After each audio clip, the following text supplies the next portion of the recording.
It basically could read when certain parts of your brain were stimulated. And like within neurology, those parts of the brains are linked to certain emotions. Nice. So you've said that Vietnam's your favorite country.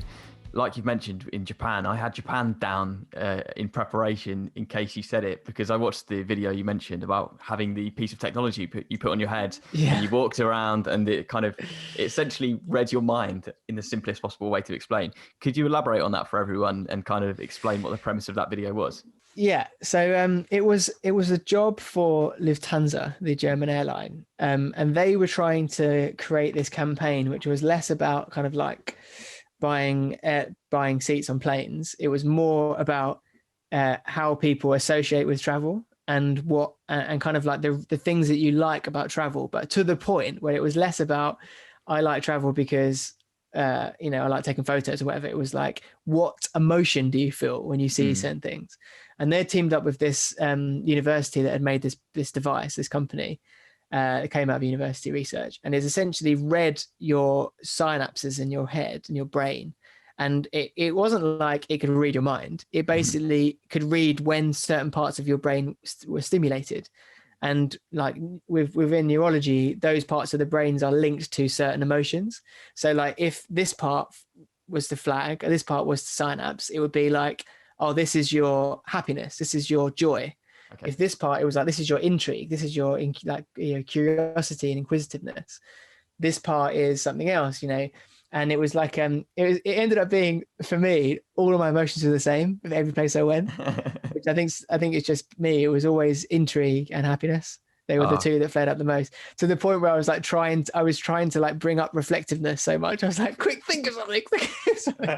It doesn't really work like that, unfortunately.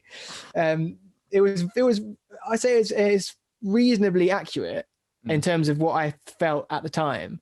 But it was difficult because we went in Japan where it was in September. It was incredibly humid.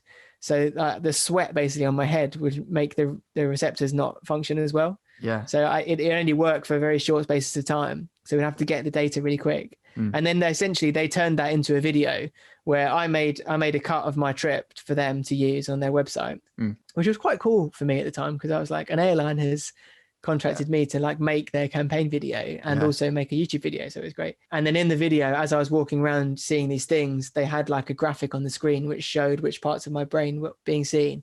And they tied that in with a campaign for users to go on a website, look at photos, and then based on how long you spent on the photos, like what parts you zoomed into, what parts you scrolled up on, would then say like which of these destinations you should probably go to next, because these are the things that interested you. Nice. And eventually that would obviously lead back to them flying with Lufthansa instead of anyone else. But yeah, it was just interesting, like live the adventure rather than take a photo of it and then forget about it. Yeah, brilliant. So intrigue and happiness, the two best emotions arguably you could ever experience whilst away on holiday. Where in Japan would you say you were the happiest? So because it was only a 6-day trip, we only got a chance to go to really 3 places, which was Tokyo, Mount Fuji, and Kyoto. Kyoto was like unreal for me. Like I absolutely loved it, because in the town city-ish, you've got like all of the modern amenities that you could need. If you want to stay in a nice hotel, you've got it. If you want to go to lots of restaurants, you've got them. Like the luxury is there if you want it. But also there's incredible history. A lot of some of Japan's most iconic temples are there.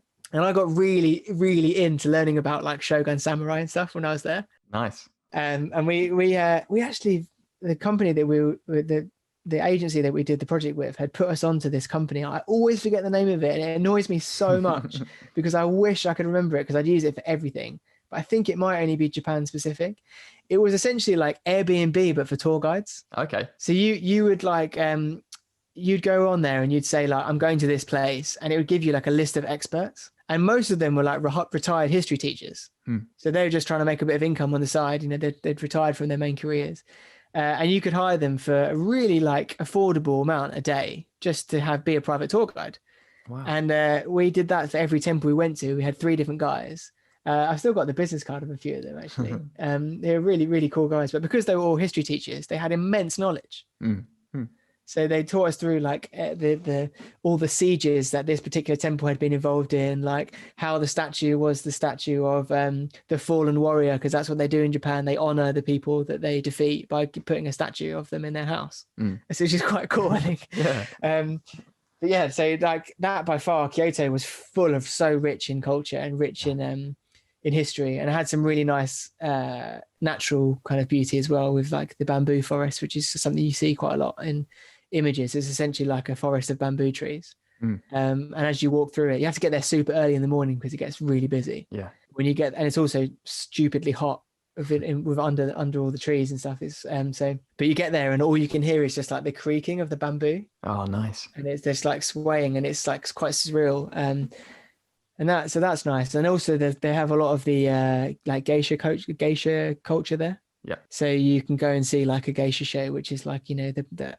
ancient tradition of like singing and playing music with like all of the makeup and the incredible clothes. Also loads of puppetry, that sort of thing. So Kyoto is just like an amazing place. And if you fly into Tokyo, which most people do, you get to get the bullet train to get there, which is amazing. Yeah, nice.